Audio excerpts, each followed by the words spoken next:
بسم اللہ الرحمن الرحیم۔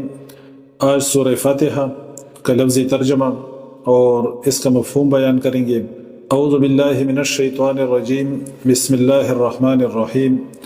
الحمد للہ رب العالمین، الحمد تمام تعریف للہ اللہ ہی کے لیے ہے، رب العالمین جو پالنے والا ہے سارے جہانوں کا، الرحمن بہت مہربان، الرحیم نہایت رحم کرنے والا ہے، مالک ہے یوم الدین روز جزا کا، ایاکا تیری ہی، نعبد ہم عبادت کرتے ہیں، و ایاکا اور تجھ ہی سے، نستعین ہم مدد چاہتے ہیں، اہدنا دکھا ہمیں، الصراط راستہ، المستقیم سیدھا، صراط راستہ، الذین ان لوگوں کا کہ، انعمت انعام کیا تو نے، علیہم ان پر، غیر نہ، المغضوب وہ جو غصہ کیا گیا، علیہم ان پر، ولا اور نہ، الضالین وہ جو گمراہ ہیں۔